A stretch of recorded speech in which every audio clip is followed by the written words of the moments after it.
right, so thank you everybody for joining. I'm Kate Hanson. I'm a principal mobile UX designer at VF Corp in Denver, Colorado, and I'm here to talk about the benefits of native apps. So just quickly, a little bit about me is that I started my career before the iPhone came out, and when it hit the market, I chased mobile design. I've worked in advertising, education, healthcare, and now retail, and I've taken apps from conception to market. I own a small design and illustration agency called Kate Hanson Creative, and while I work closely with engineers, I am not actually one.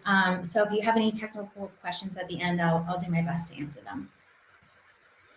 Agenda. I want to talk about the state of mobile today, types of mobile apps, the benefits of native apps, which are the meat and potatoes of this talk, and then we'll go into a Q&A at the end. So the state of mobile. Mobile usage has skyrocketed. A lot of that is due to the pandemic.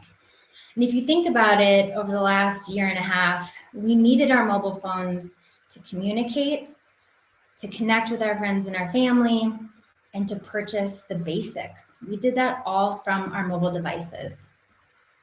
This is a new normal and it's global, and it doesn't seem to be changing anytime soon. Competitions for brands is at an all-time high.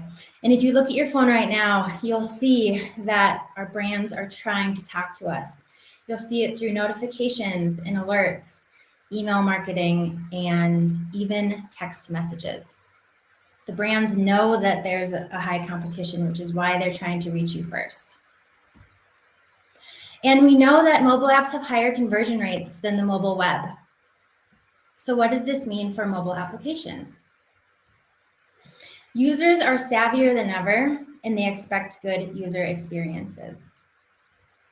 There is an expectation that mobile apps are a better experience than the mobile web. And you'll see that brands even start to push you into their app versus using the browser when it's an option.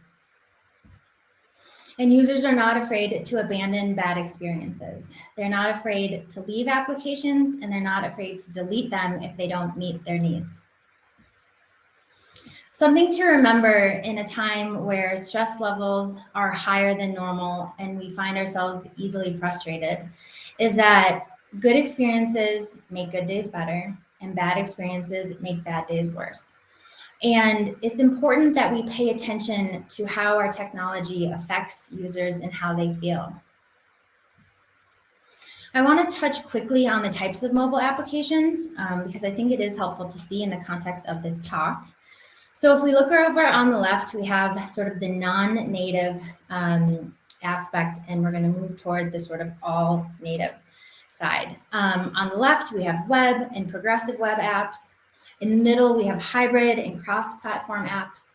And on the right, we have fully native apps, which is what I want to talk about today.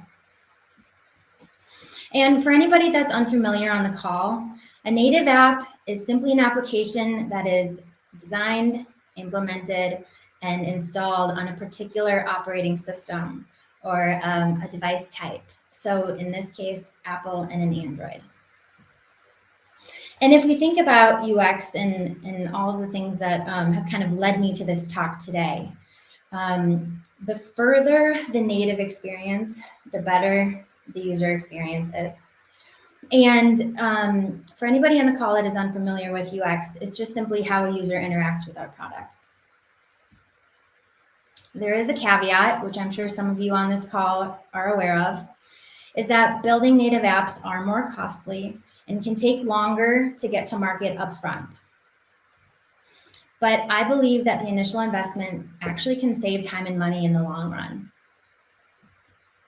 And a top priority for any application should be the best user experience. And that's what this talk is about. So let's talk about the benefits of native apps. And there are many. These are only some of the benefits that I could come up with. And if you look at the very middle of this word cloud, you'll see UX. And I believe that all of these kind of circle around UX, with user experience being at the core of all of these benefits. And I want to talk about a few of them individually. So a great benefit of native applications is how accessibility works. And we know how important accessibility is in mobile applications. You can implement font classes, making sure that you're setting a minimum font size and that those fonts have scaling rules. You can bake in that minimum font sizes, scaling rules, contrast, all of that with native fonts. And Google and Apple both offer multiple to choose from. You can respect the user's settings within their device. So if a user sets their font to large font or they increase their contrast, the native application can listen to and honor that request. And we want to think about accessibility as being something that needs to be an end-to-end experience in our applications. That just helps us to maximize our reach and ensures that we are allowing as many users as possible to access and use our applications successfully. An example of this is if somebody sets their accessibility setting to large size on their mobile device, on the right, the native app is going to inherit that request. And as long as it's built correctly, your type sizes will scale. A concern is if you don't have an end-to-end native application, that potentially a user will go into a screen or go into a web view and the screen isn't able to accept that request. And so what we've done here is we've had a mostly accessible experience, but not all the way through.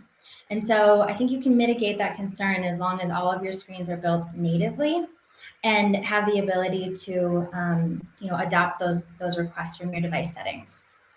And as app designers and developers, we have a responsibility to be accessible, right? So not only is it the right thing to do, but there are also legal repercussions if you don't follow those guidelines. Another benefit is continuity. So if we think about consistency across applications, the nice thing about native apps is that you can have a single component library. Your information design is consistent across all of your screens, and that builds familiarity for users. And what this looks like in a sketch, on the left side, say we have a native app. Up at the top, we have a teal logo, a blue image, and a yellow button. But somewhere in our application, we have a hybrid view.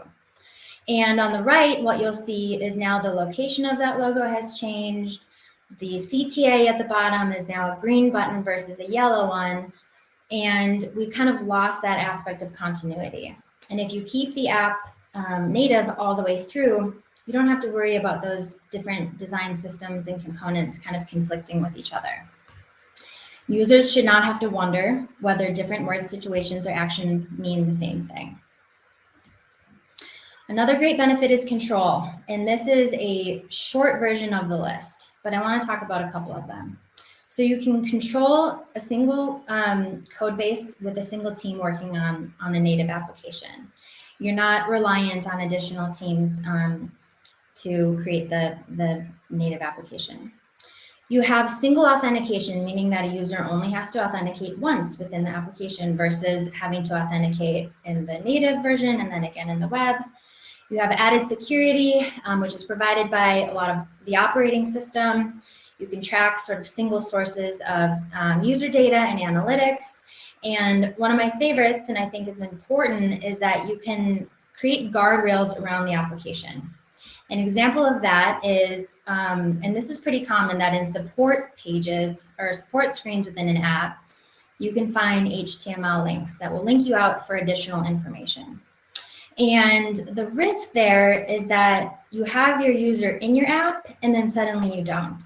And so sometimes you'll see, this modal or notification that you're leaving one app and you're going into another one.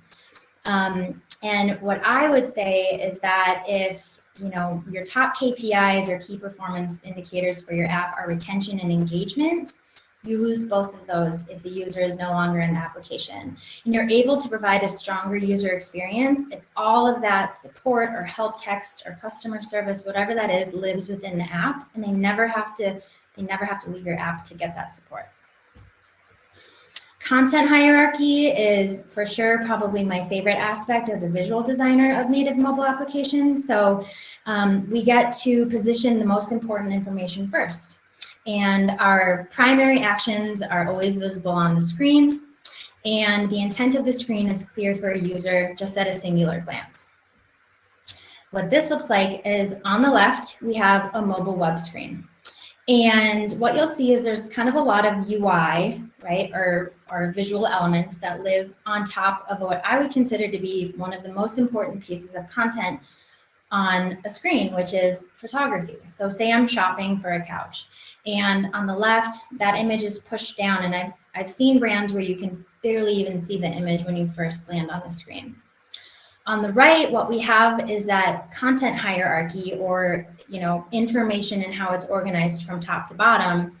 And in the native setting, what we're able to do is strip out a lot of that UI that is greatly important on a web page, but not so much in the native setting. And what we can do is start to move up that important information so that it's living above the fold, meaning the user doesn't even have to scroll to create, or to complete primary actions, the reason that they came to this screen.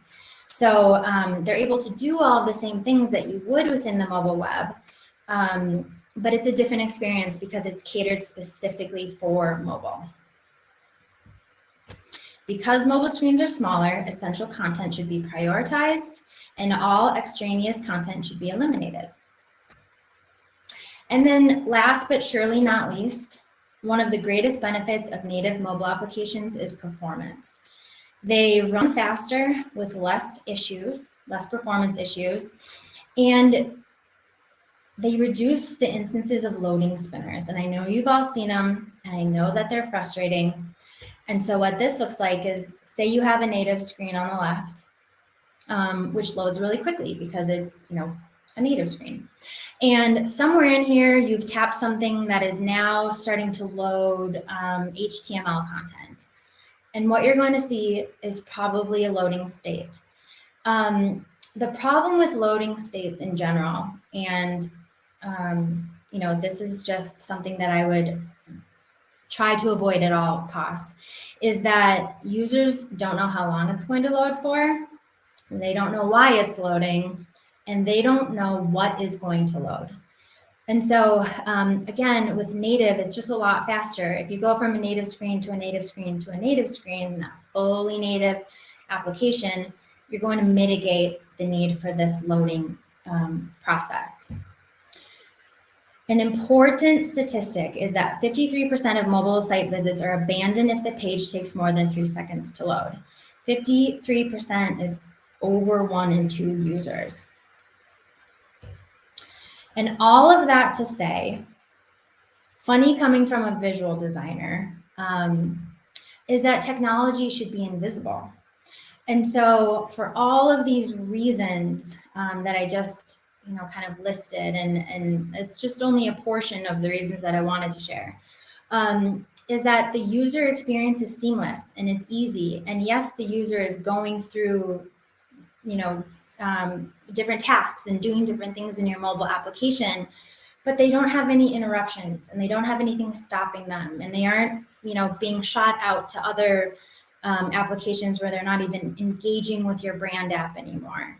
And so all of that to say, I think that the native mobile experience is the best way to achieve this and the best way to give somebody a good user experience in your app.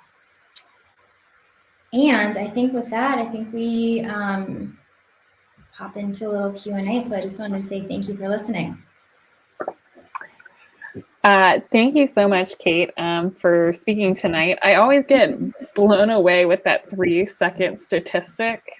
3 seconds sounds so short to me when you say 3 seconds, but as a mobile user, I know it so well that the moment it takes more than a second to load, I immediately notice and I'm like, this is taking a really, really long time. I know. And it is crazy that something like 3 seconds can feel like 5 or 10 seconds especially when you need something, when you need to complete a task or you need to know some information.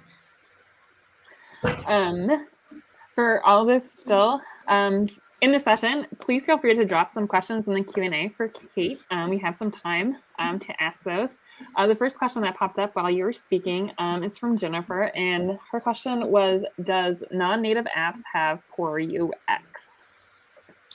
So not necessarily. There are a lot of ways to build mobile applications. I showed that slide, and that's 5 that I can just think of. I know that there are more. So not necessarily. And I think depending on, your business goals or the goals of the application, there are reasons to build apps differently. What I will say is that I think it's really important to include UX from the very beginning stages to ensure that regardless of how your apps are built and regardless of your technical constraints or budget constraints, timeline restrictions, whatever that is, I would just say try to include UX from as early on as possible, even before you get into design and development, to just make sure that you have that lens on it at all times. Yeah, so true. From Samantha, and kind of a follow-up on that is, have you done UX UI for a Flutter app before? I have not yet. Do you want to? I have some questions to follow up on that. Do you want to? Are you interested? Do you have any opinions? Well, no, so no opinions yet, no experience yet, but I am always very interested in learning new ways of working. And it's like you kind of said in my setup, I'm really curious and motivated to stay on top of trends and what's happening, but no experience with Flutter. Would you please share any links to training or communities where we can improve our mobile UX design skills? Oh, absolutely. Yes. So I would need a second to dig those up, and I would love if you would chat with me after this talk. I have some for you, but they're bookmarked. That sounds awesome. I actually had a question kind of following up on your bio, and the Flutter question is, there's a lot of fun things happening, I think, in the native space right now. Jetpack Compose, Swift UI. As a designer, are you excited about those? Do they affect your kind of work? Those kinds of things? Yeah, so not currently, but they will.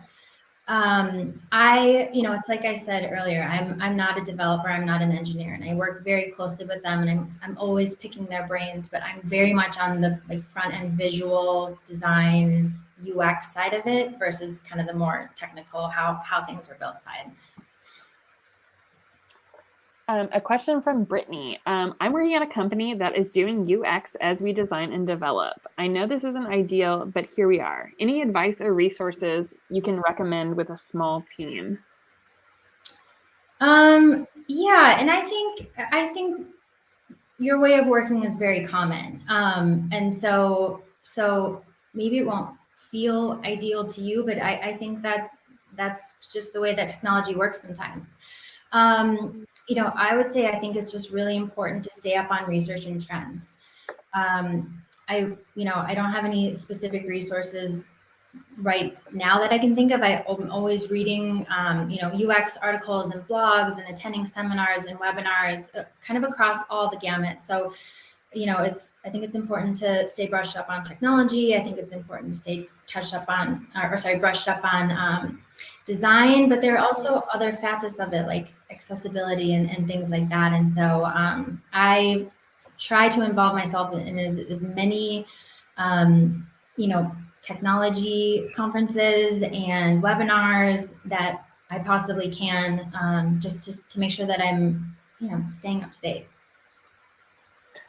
Yeah, that's really true. And also, I'm kind of loving all these questions around UX and UI as running kind of our mobile track here at WWCode. Is that I think that's valuable content for us to start adding to kind of our rotation as well.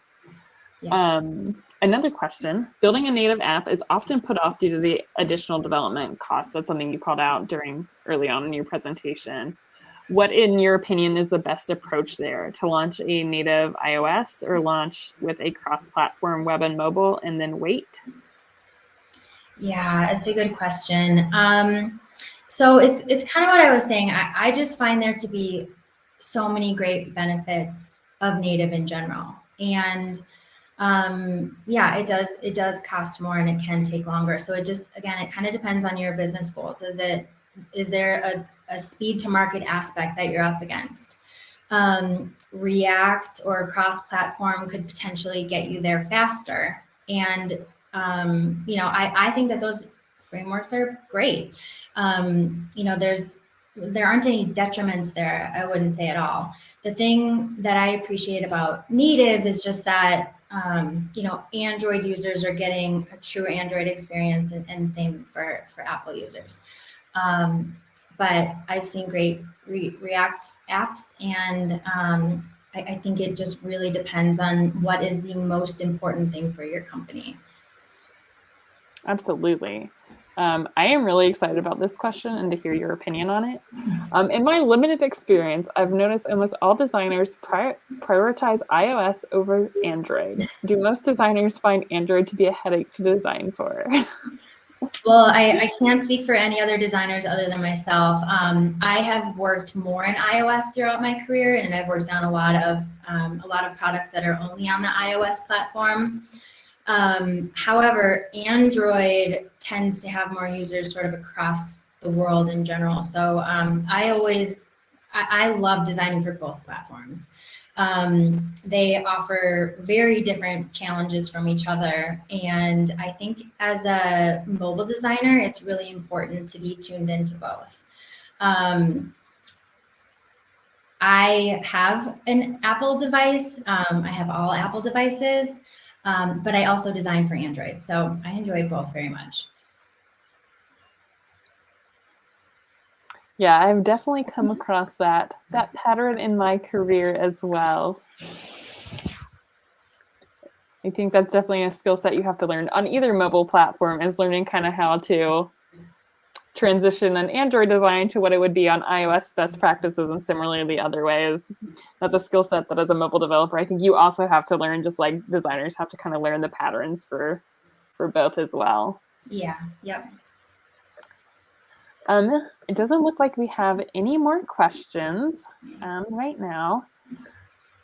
Kate, I just want to thank you again so much for speaking. I love being put on the Mobile Talks and hearing perspective from everyone of their opinions of native and patterns and all these sorts of things. So I really enjoyed it. And I love these questions that we got at the end. Thank you. I do too. Great questions. Thank you for asking them. I appreciate it. Thank you all so much for joining this session. Our next round of talks, I think, are going to start in about 5 minutes. So you can head out to the sessions or the stage and find the best talk for wherever you are in life right now. And we can't wait to see you in the next session. Thank you, Sarah. Thank you. Thank you. Bye.